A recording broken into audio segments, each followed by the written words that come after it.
તો આગળ વાત ચોટીલાની ચોટીલા હાઈવે પર કેમિકલ ચોરીના મોટા કૌભાંડના મામલે પોલીસ વિભાગમાં ખળભળાટ મચી ગયો છે। ગાંધીનગર એસએમસી દ્વારા થોડા દિવસો પહેલા નાની મોલડી નજીક દરોડો પાડી કેમિકલ ચોરીના રેકેટનો પર્દાફાશ કરવામાં આવ્યો હતો।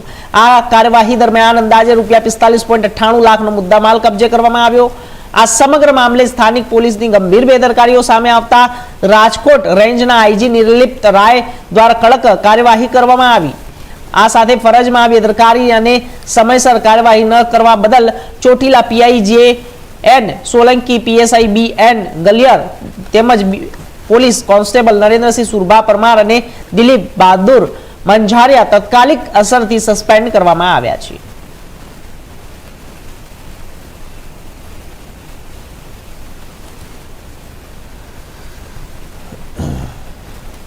તો આગળ વાત ભાવનગર